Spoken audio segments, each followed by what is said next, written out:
Kesatuan rakyat, kesatuan jiwa, kerajaan perpaduan. Teruskan bersama di dalam channel ini untuk perkembangan-perkembangan isu semasa, isu politik, dan isu-isu hangat di Malaysia pada hari ini. Jangan lupa teruskan bersama di dalam channel ini. Tekan butang like, share, dan subscribe channel ini untuk perkembangan terkini politik di Malaysia.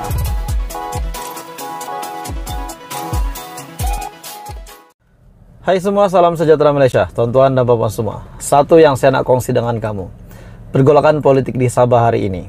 Sebenarnya apakah dalang yang berlaku? Siapakah dalang sebenarnya? Dan apa sebab tiba-tiba saja berlaku begini? Tuan-tuan dan bapak semua, saya berasa heran. Tiada ribut, tiada angin, tiada hujan, tiada gempa bumi, tiba-tiba saja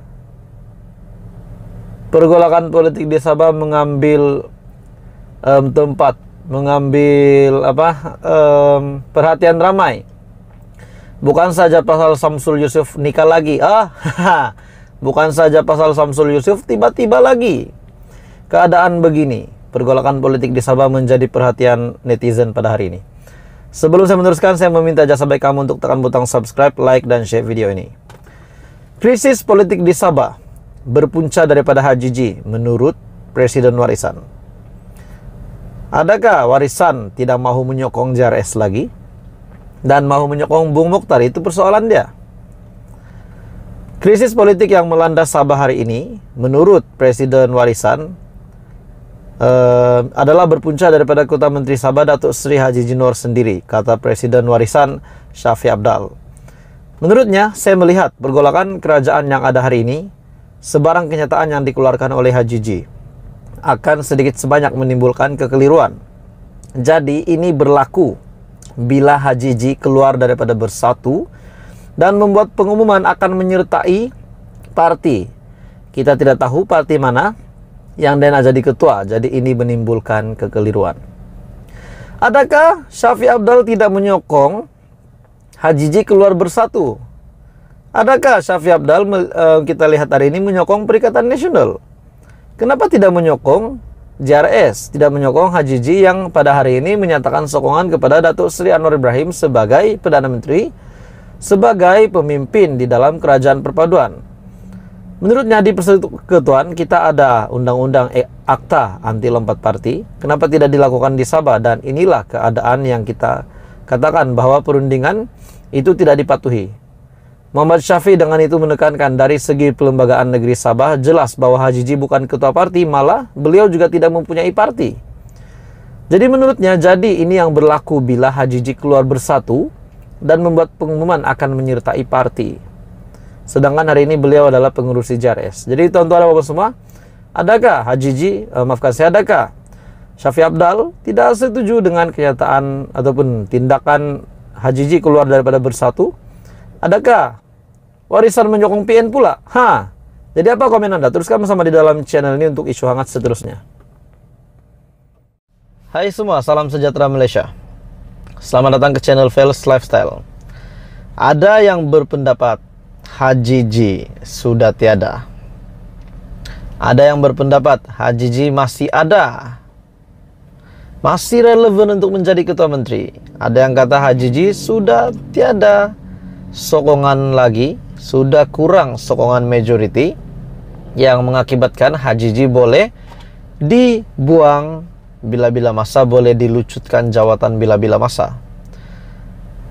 Setelah Bung Mokhtar bersama dengan AMNO, Adun AMNO Sabah yang mengatakan sudah menarik sokongan menyokong kerajaan JRS, manakala Warisan pula dikatakan boleh menjadi pemenang. Oke, baik tuan-tuan dan bapak semua, persoalannya yang pertama. Oke, sebelum saya teruskan, saya meminta jasa baik kamu untuk tekan butang subscribe channel ini, like dan share kepada seluruh Malaysia apa yang berlaku, apa yang pergolakan politik berlaku hari ini. Saya berpikir tuan-tuan dan bapak semua, setelah Bung Mokhtar membawa AMNO untuk menarik sokongan, walaupun Shah Helmi membuat kenyataan di antara 5 adun yang tidak menyokong untuk menggulingkan Haji G, tetap Bung Mokhtar membawa AMNO untuk keluar daripada kerajaan JRS menyatakan mereka tidak menyokong lagi HJJ. Oke, sekiranya tidak menyokong, apakah respon daripada yang di Pertuan Agong? Siapakah yang akan menjadi kerajaan seterusnya di Sabah? Siapakah yang akan membentuk kerajaan di Sabah? Setelah JRS kurang sokongan, hilang majority, adakah yang di Pertuan Agong akan memberi cadangan untuk JRS bersama dengan Warisan? Sebab Warisan adalah antara yang kedua terbanyak kerusi adun, manakala UMNO tidak sebanyak Warisan. Oke, sekiranya andai kata BN Sabah bergabung dengan Warisan, Warisan tak nak bergabung dengan JRS, andai kata saja tuan-tuan dan bapak semua, apa yang akan dinilai oleh Syafiq Abdal sebagai Presiden Warisan? Adakah beliau akan terima Bung Mokhtar? Setelah hari ini kita melihat Bung Mokhtar telah mengenakan HJJ secara kau-kau dengan meninggalkan kerajaan JRS untuk mengurangkan majority kerajaan JRS hari ini, sehingga boleh menyebabkan HJJ hilang kuasa menjadi Ketua Menteri, hilang kelayakan, boleh dikeluarkan bila-bila masa. Persoalan yang pertama, adakah Warisan akan bersama-sama dengan Bung Mokhtar membentuk kerajaan baru, sedangkan hari ini Bung Mokhtar telah menikam belakang HJJ. Walaupun beberapa sebab setelah Bung Mokhtar membuat pendedahan bahwa UMNO Sabah tidak menyokong JRS disebabkan ada undang-undang yang telah dilanggar oleh HJJ. Adakah perkara ini tidak boleh berlaku kepada Warisan? Sekiranya tiba-tiba satu hari nanti Warisan bersama dengan UMNO Sabah untuk membentuk kerajaan, adakah apa yang berlaku hari ini tidak boleh berlaku kepada Warisan dan sekutu baharunya? Dan yang kedua, siapa yang akan jadi Ketua Menteri? Coba kita pikir. Anda boleh komen di bawah, siapa yang akan menjadi Ketua Menteri? Rasa-rasa siapa? Bung Mokhtar? Ataupun Syafiq Abdal? Akhirnya Adun KDM membuat satu kenyataan di mana HJJ sudah tiada sokongan majority sebagai Ketua Menteri. Kenyataan daripada Adun KDM.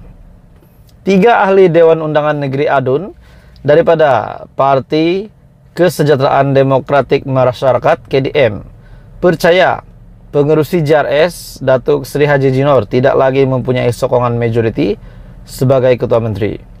Presiden KDM Datuk Peter Anthony berkata perkara itu merujuk kepada Perlembagaan Negeri Sabah yang menyatakan bahwa Ketua Menteri sebagai Ketua Parti yang mendapat majority bilangan kerusi dalam Dewan Undangan Negeri Sabah ataupun DUN Sabah. Seterusnya di bawah perkara 7 dalam kurungan 1 Perlembagaan Negeri Sabah, Adun Sulaiman Datuk Seri Haji Jinor hendaklah meletakkan jawatan serta-merta. Jadi tuan-tuan dan puan semua, DUN Sabah yang mempunyai 79 adun, yaitu 73 adun yang dipilih dan 6 adun yang dilantik. Dengan tindakan KDM serta UMNO BN Sabah menarik sokongan, kerajaan Sabah diterajui HJJ hanya mempunyai sokongan 38 adun, yaitu 29 daripada JRS, 7 daripada PH dan masing-masing seorang adun. Daripada Parti Harapan Rakyat Sabah dan Bebas. Parti Warisan yang mempunyai 19 kerusi, BN 18 kerusi, KDM 3 manakala PAS 1 kerusi. Terdahulu juga pengurusi BN Sabah merangkap Ketua UMNO Sabah, Datuk Seri Bung Mokhtar Radin, mengumumkan pihaknya menamatkan kerjasama membentuk kerajaan negeri Sabah yang dimeterai sejak PRN pada September tahun lepas. Jadi menurut Anda tuan-tuan dan puan semua, adakah HJJ sudah tiada harapan lagi untuk meneruskan penggalnya sebagai Ketua Menteri? Dan kalau benar akan dilucutkan jawatan, akan diturunkan bukan lagi menjadi Ketua Menteri, siapa yang akan ganti HJJ? Adakah Bung Mokhtar? Adakah Syafiq Abdal sekali lagi? Ataupun Jeffrey Kitingan? Oke, tuan-tuan dan bapak semua, sekiranya Anda mempunyai komen, Anda boleh komen di bawah, dipersilakan. Jadi tuan-tuan dan bapak semua, apa komen Anda? Adakah boleh tiba-tiba HJJ digulingkan? Padahal beberapa adun daripada UMNO BN sendiri pun mengatakan bahwa mereka tidak menyokong untuk menggulingkan HJJ, bahkan mereka menyokong kerajaan perpaduan dengan menyokong JRS hari ini. Jadi saya rasa tuan-tuan dan bapak semua, pergolakan politik ini makin dinasihatkan makin menjadi-jadi pula. Baru saja kerajaan hari ini, kerajaan perpaduan yang dibentuk, tiba-tiba lagi Sabah telah alami pergolakan politik lagi. Saya rasa boleh juga Syafiee Apdal jadi presiden, maafkan saya, jadi ketua menteri, boleh, tidak masalah. Jadi apa yang membolehkan beliau? Adakah HJJ sebenarnya memang sudah hilang majority, ataupun hanya Bung Mokhtar yang cakap-cakap, tetapi beberapa adun di dalam UMNO yang masih menyokong Bung Mokhtar? Dan apakah relevannya kalau tiba-tiba Warisan menyokong UMNO? Coba kita pikir, sekiranya Warisan yang bersama-sama dengan JRS, sebab kedua-dua mereka adalah yang terkuat di Sabah. Maksud saya terkuat, mempunyai kursi yang terbanyak.